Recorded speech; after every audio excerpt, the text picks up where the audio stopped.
ဒုတင်အတွက်ကလည်းပဲအဲ့နေခင်းတွေသွားအဲ့တပါးတွေမသွားရင်နှစ်ပါးသွားနောက်ဆုံးအဲ့လိုသွားလို့တရေ6ခံရတယ်ဆိုရင်မျက်စိစုံမှိုက်ပြီးတော့နေလိုက်အခုမှကိုရှိကတခုခုအတန်ကြားပြီဆိုရင်မျက်လုံးကမိတ်ချလိုက်မိတ်ချပြီးတော့တို့တစ်စက်ကတုတ်ပါတဲ့တိုင်ရှင်ပြဘုရားကုံတော်ရွက်လေးရတယ်ဘုရားကသူ့အာယုံကုံတော်ကိုအာယုံပြုတ်လိုက်ပါတဲ့ကုံတော်ကိုအာယုံပြုတ်လိုက်လို့ရတယ်ကုံတော်ကိုအာယုံပြုတ်လိုက်ပြီးတော့ကိုယ့်ကိုဘယ်လိုရေးစစ်တယ်မလဲဆိုတော့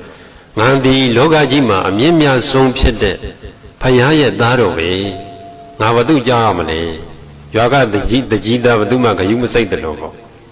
ဘသူမှဂယုမစိတ်ဘူးငါမြတ်စွာဘုရားရှင်ရဲ့သားတော်အစ်စ်ဘယ်ကောင်မှငါဂယုမစိတ်ဘူးအဲ့လိုမျက်လုံးစုံမှိုင်းပြီးတော့နေလိုက်စိတ်ကလေးအေးချမ်းသွားတော့မှမျက်လုံးပြန်ဖွင့်တို့တခါဒီရေဝဲမှာကြုံဘူးတယ်ည7 နာရီလောက်ရှိမယ်ည7 နာရီလောက်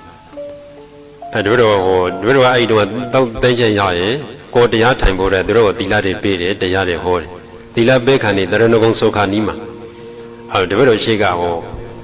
စေပေ15ပေလောက်ရှိတယ်အကောင့်တော့အရရှိကြီးနဲ့လာပြတော့တို့ကကြေသိမ့်နဲ့ထစပင်းနဲ့ထောင်သွားပြီးတော့တို့ဘာလုပ်လဲဆိုဖဏတ်ချုပ်ပြီးပြေးဖို့လုပ်တယ်ဖဏတ်ချုပ်ပြီးပြေးဖို့လုပ်တယ်ကိုယ်စိတ်ကမနေထိန်းထားလိုက်တော့ပြေးရင်တခုခုယူရင်ယူမှာဖဏတ်အဲ့ဖဏတ်ကိုတတ်မဲ့အဲ့တုန်းကတို့တရားထိုင်နေပြီတရားထိုင်လို့ဆိုနေနေပါရောက်နာနေပါတယ်နှိုက်စားတဲ့ဒုက္ခတွေသိတယ်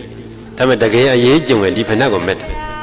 ဖဏတ်ကိုထားခဲ့ရမလားကင်ပြေးရမလားဒီတိုင်းပြေးရမလားဖဏတ်တရားကြံခဲ့မှဆိုအဲ့စိတ်ကအရင်ဝင်ပြီးတော့မှ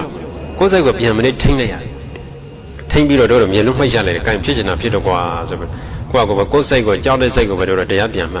မှတ်ပြီးတော့မှ2 မိနစ်3 မိနစ်လောက်နေပြီးတော့မှစိတ်ကလေးအေးချမ်းသွားပြီးတော့မျက်လုံးပြန်ဖွင့်သွားတော့အဲ့ဒီမှာတို့ကတတ္တိတော်ရတာဟောငါ့ကိုတရေချောင်းဝင်ငါဒီလိုလောက်လိုက်တော့ဒီလိုအောင်သွားတယ်ကိုယ့်ကိုပြောရရင်ဟော motivation ရှိသွားတယ်ကိုယ့်ကိုဟိုဖြစ်လို့ယုံကြည်မှုရတာဘာလို့မဟုတ်ပဲမဲ့ယုံကြည်မှုရတာအဲ့ဒါကြောင့်ရှင်ပြောတော့ဘာဖြစ်ဘယ်တော့မှအဲ့ဒီနေရာကမပြေးနဲ့ပြေးရင်စီးပြက်တာစီးပြက်တယ်ဆိုတာဟောလောကကသတ်မှတ်တဲ့စီးတွေဟိုဟာတွေနမိတ်တွေမဟုတ်ဘူးကိုယ့်ရဲ့စိတ်ဓာတ်ပြက်တာကြာရင်မနေရတော့ဒီနားမှာနေလို့ဒီနားမှာသဲလျှောက်တယ်ဆိုအဲ့ဒီကိစ္စကိုပြီးအောင်ဖြည့်ရှင်းပြီးမှကြံတဲ့တနေရာကိုရွှေ့မဖြည့်ရှင်းပြီးနဲ့ဒီအောက်ကိုကြောက်လို့ဟိုဘက်ကိုမရွှေ့နဲ့အဲ့ဒါဆိုစိတ်ဓာတ်ပြက်သွားအဲ့ဒါတွေလေစောင့်ထင်းစရာကြီးလို့တယ်နောက်တန်ရှင်းတရားပရိတ်ပဋ္ဌာန်းတွေမရွေ့ရဂုံတော်တွေရှောက်မရွေ့ရဘာလို့ဒီအတန်တွေမကြားနိုင်တဲ့လူတွေအများကြီးရှိတယ်ကျေကွာမေတ္တာပဲပို့မေတ္တာပို့သူတို့နဲ့အေးဆေးဆေးနောက်ဆိုရှင်ပြအမှန်ပြောရင်သူတို့နဲ့ခေါ်ပြီးစကားထိုင်ပြောလို့ရအေးဆေးဆေးကဲလာကြတရားနာမည်ဘာညာစကားအေးဆေးထိုင်ပြောရင်လို့ရမြင်ရတဲ့လူလည်းရှိမယ်မြင်ရတဲ့လူရှိငါပြဆိုလဲသူကပြရှင်ပြ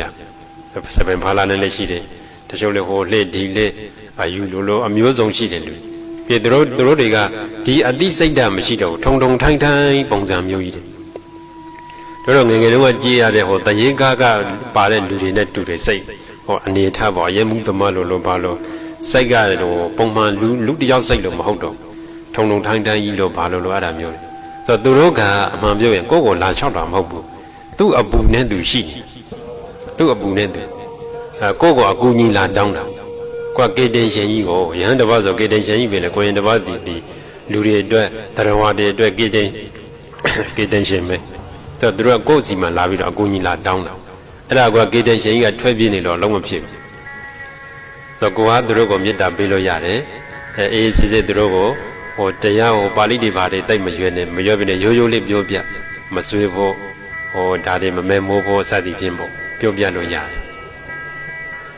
ဒါပေမဲ့ဟိုတုတ်တန်တုတယ်နဲ့ပတ်သက်လို့ဟိုနေမိခဲ့တဲ့ဟိုဆရာတို့ရှိတယ်ကိုဖိတ်မှနေဆရာတို့ကတော့တုတယ်အကုန်လုံးစောက်တယ်တပြီးတော့အခုထီကိုပဲနေသစ္စာဆိုလဲအခုထီကိုပဲဆရာတို့ကတော့ဗာပြောလဲဆိုတော့ရောက်လာတဲ့သီလတွေပေးလိုက်တဲ့၅ပါးသီလတွေပါညာပေးလိုက်ပေးပြီးရင်တော့ဒီတိုင်းတရားထိုင်တော့တဲ့ရပြီတဲ့ပြန်ခါနေအမြတ်တွေပါတယ်ဝေးတဲ့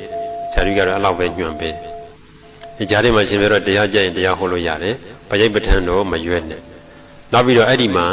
ကိုဂုံမဖို့အရေးကြီးဂုံမဖို့ပြောပြလို့ရတယ်ဒါပေမဲ့အဲ့လိုဟိုဂုံမဖို့ပေါ့ငါ့ကိုအထင်ကြီးအောင်အဲ့ဒီစိတ်ရှိရင်တော့သိကြတယ်ယူမှာမယ်အဲ့ဒီစိတ်နဲ့သိရှိန်သွားရင်လည်းယူမှာမယ်ဘာလို့ကိုယ်စိတ်တက်မှမှန်လို့မေတ္တာတောက်ကလေးစိတ်နဲ့မေတ္တာပို့တာပေါ်ကောင်းဒီပါဠိတွေပါတယ်ကြတော့သူတို့အတွက်အနေနဲ့ထိကျော်သိပြီးတော့အစင်မပြေတဲ့သဘောရှိတယ် တကယ်စိတ်နဲ့ပေါ့တကယ်စိတ်နဲ့မေတ္တာပို့မေတ္တာပို့တဲ့အခါမှာလည်းပဲ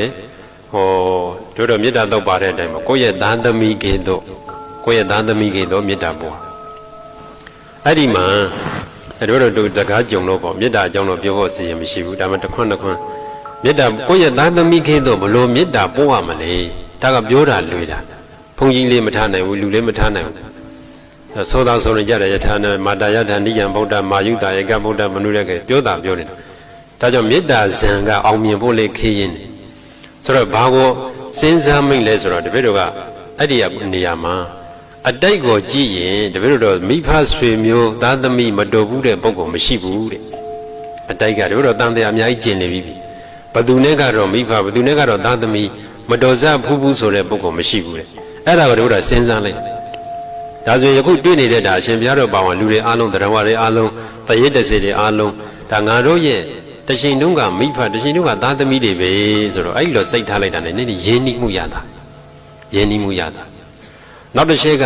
ကိုယ်သာတရေဖြစ်ရင်ဆိုတော့စိတ်ဓာတ်လေးထားလိုက်ရကိုချင်းစာစိတ်ပေါ့အဲ့ဒါကြောင့်ဒီဘက်တော့မေတ္တာပို့ရင်အရင်ဆုံးကိုယ့်ကိုအဟံအဝေရောဟောမိအပ္ပပိစ္ဆောဟောမိကိုယ့်ကိုအရင်ပို့တယ်ဆိုတာကိုချင်းစာစိတ်ထားတတ်အောင်လို့ဒီဘက်တော့ကထင်တာပဲဆိုတော့ကိုချင်းစာငါသာတရေဖြစ်ရင်ဟိုကေပါဆိုပြီးတော့ရှင်ပြဒီဘက်တော့ကေပါလို့တော့ကိုကသွားမှသိကြတယ်ဒီဘုန်းကြီးစီဒါဆိုရင်ကိုယ်စီလာတဲ့ပုံကိုယ်တွေအားလုံးကကိုယ်စီကလိုချင်လို့လာကြတာပဲ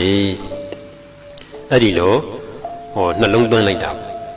အဲ့ဒီနှလုံးသွင်းလိုက်ရင်တို့နဲ့ကိုယ်ကပို့ပြီးရင်းနှီးသွားတယ်ကိုယ့်ရဲ့မိသားစုထေကတယောက်တရေဖြစ်နေတာကိုယ်ကဘယ်လိုလုပ်ထွက်ပြေးမှာလဲကိုယ့်ရဲ့အဖေကိုယ့်ရဲ့အမေကိုယ့်ရဲ့သားသမီးကိုယ့်ရဲ့ဆွေမျိုးတို့ကကုသိုလ်ရစေခြင်းနဲ့စိတ်ကတော့ပေါ်ပြီးတော့ဖြစ်သွားတယ်ဆိုအဲ့လိုအချင်းချုပ်ပြရင်တော့ဖြည်းဖြည်းချင်းလေ့ကျင့်ပြီးတော့သွားမယ်ပါဠိတွေပါတွေတော့တို့အတွက်နည်းနည်းဟိုထိခိုက်မင်းနဲ့တူတယ်ဒီလိုကိုယ်မြန်မာလိုပဲစိတ်သေးကနေပဲမေတ္တာတွေပို့တာပေါ်ကောင်းတယ်အဲ့လိုဖြည်းဖြည်းချင်းလှုပ်သွားရင်ဒီသုတ်တန်တုတေကလည်းအစဉ်ပြေတယ်